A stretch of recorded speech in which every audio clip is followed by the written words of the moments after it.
So I wanted to show what's going on in an egg right before they hatch. This is especially important for waterfowl for understanding the troubleshooting that you might need to do. So this is a goose egg, and I'll introduce the different parts going on here. So this dark area to the left is the body of the actual baby, so it's taking up all that space.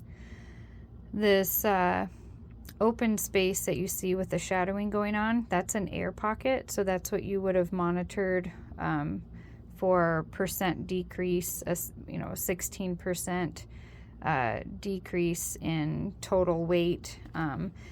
What you're looking for is this nice rounded, not too big but not too small air hole. But anyway, what you're seeing happen here is this gosling has done what's called internally pipped. So it has poked through the membrane, or basically the equivalent of an amniotic sac, like a human baby would have or a mammal would have. And it's pipped through that sac, and it is now breathing air from this air sac is basically what this is, this pocket of air.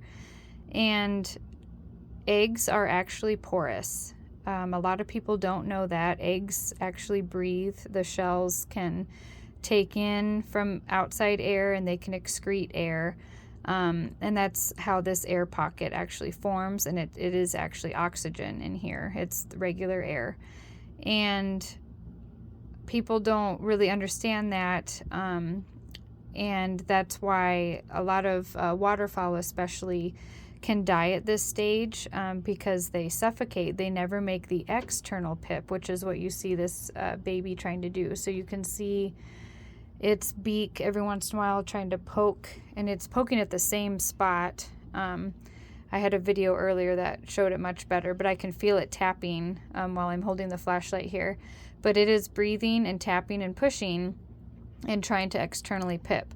So here's where your interference may be necessary, especially for waterfowl. If their shells are too hard, for example, if you didn't know that you were supposed to spray them once a day to mimic the mother duck or goose getting wet and then coming back and sitting on the eggs, that helps soften the shells over time. If your humidity wasn't high enough, the shells might not soften well enough.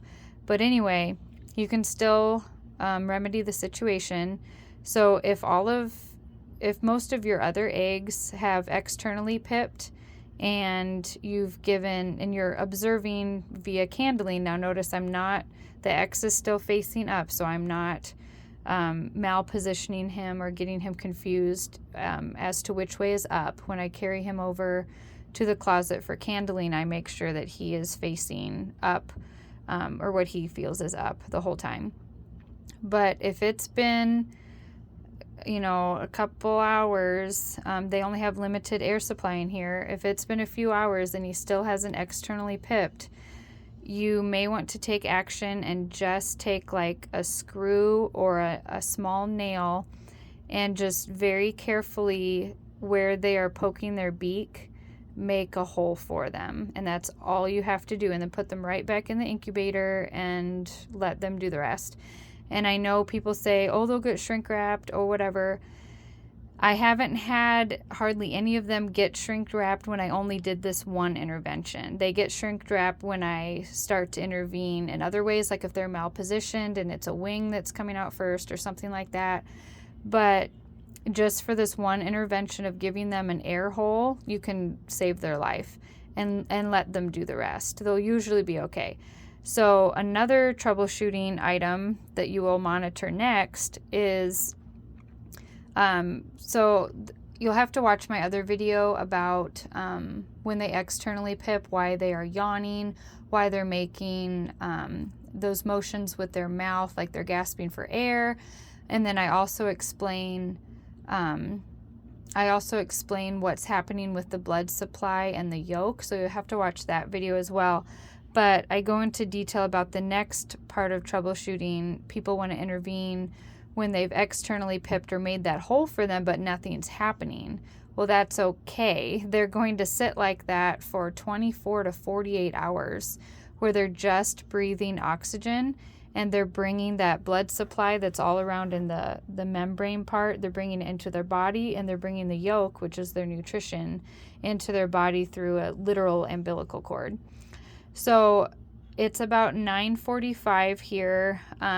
So I'm not gonna stay. I have kids of my own, so I'm not gonna stay up all night and wait for, you know, this gosling to do what it's gonna do. But what I will do before bed is, right before bed, if he hasn't made his own hole, I'm gonna give him one here in this air pocket where I see his beak kind of gravitating towards, and then I'll call it a night and go to bed, and he should be just fine. But a lot of waterfowl die at this stage where they've internally pipped, they've made that hole in the membrane, but they are not strong enough because the shell is too strong that they can't externally pip and they suffocate. So just wanted to give that tip to you guys and kind of show you what's going on inside, because I think it's fascinating.